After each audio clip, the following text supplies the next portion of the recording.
Shalom Bapak Ibu, selamat pagi. Apa kabar hari ini? Apa yang kau pikirkan? Sebelum tentunya beraktivitas hari ini, kita mau datang kepada Tuhan dalam membaca dan merenungkan firman Tuhan. Kita lihat di Lukas pasal 6 pada ayat 43 sampai dengan 45. Dikatakan begini, karena tidak ada pohon yang baik yang menghasilkan buah yang tidak baik, dan juga tidak ada pohon yang tidak baik yang menghasilkan buah yang baik. Sebab setiap pohon dikenal pada buahnya. Karena dari semak duri orang tidak memetik buah ara, dan dari duri-duri tidak memetik buah anggur. Orang yang baik mengeluarkan barang yang baik dari perbendaharaan hatinya yang baik, dan orang yang jahat mengeluarkan barang yang jahat dari perbendaharaannya yang jahat. Karena yang diucapkan mulutnya meluap dari hati. Ini menarik Bapak Ibu, di ayat 45 dikatakan orang yang baik mengeluarkan barang yang baik dari perbendaharaan hatinya yang baik. Amin. Nah Bapak Ibu, kalau kita lihat di Amsal pasalnya yang ke-18 ayat 21, hidup dan mati dikuasai lidah, siapa suka menggemakannya akan memakan buahnya. Bapak Ibu yang diberkati oleh Tuhan Yesus, kalau kita perhatikan di ayat 21 Amsal 18 ini, nah ini menandakan bahwa apa yang kita ucapkan atau perkataan yang keluar dari mulut kita itu amat berdampak. Mengapa? Karena apa yang kita ucapkan dan kita percayai akan benar-benar terjadi.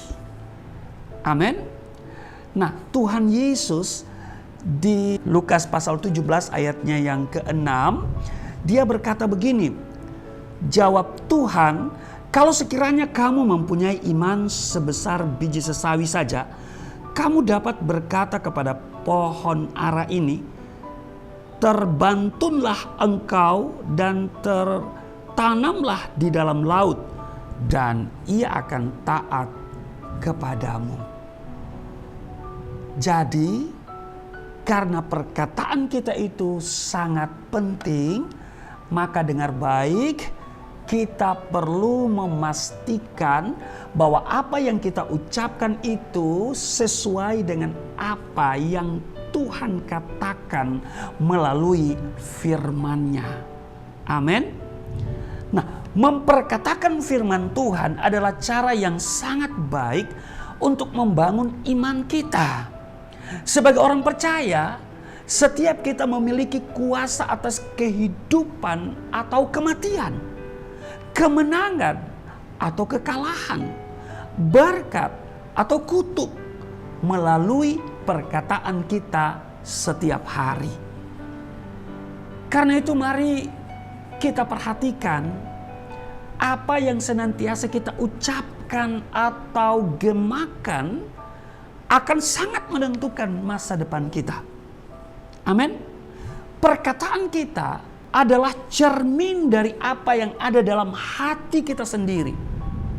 Karena itu, kita harus mengisi perbendaharaan hati kita dengan hal-hal yang baik dan benar.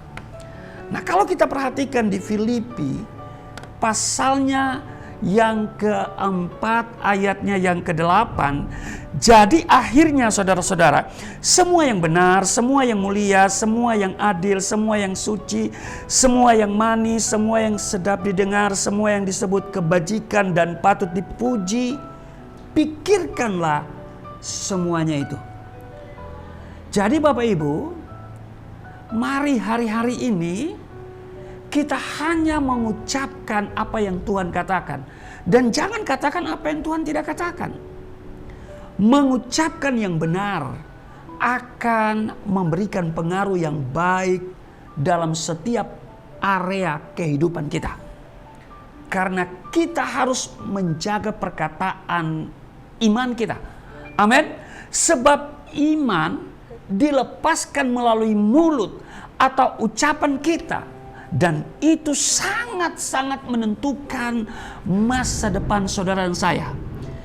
Ketika Musa mengutus 12 orang untuk mengintai negeri Kanaan, hanya Yosua dan Kaleb yang memperkatakan hal-hal yang baik sebagai perkataan iman.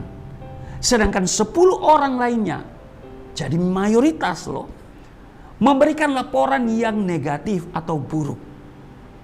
Ya itu real, ya kan? Itu real saudara.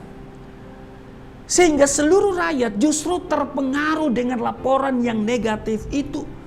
Sehingga mereka menjadi tawar hati dan kemudian menolak untuk memasuki negeri itu.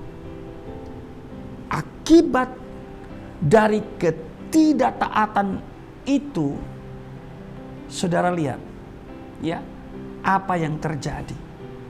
Mereka dibinasakan dan hanya Kaleb dan Yosua yang masuk tanah perjanjian yang berlimpah susu dan madu dan generasi yang berikutnya.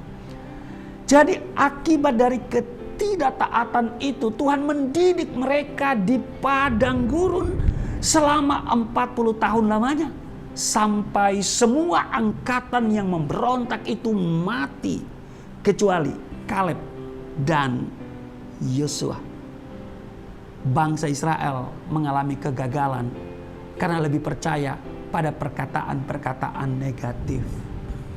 Mari saudara, sekalipun hal-hal buruk yang kita lihat hari-hari ini, jangan dasarkan iman kita pada apa yang kita lihat. Dasarkan iman kita pada apa yang Tuhan katakan. Dan saudara akan mengalami kemenangan. Amin. Tuhan Yesus memberkati. Mari kita berdoa. Terima kasih untuk hari ini. Kami diingatkan supaya selalu mengatakan hal yang positif dalam hidup ini. Karena itu akan menentukan masa depan hidup kami. Kami harus mengucapkan perkataan berkat.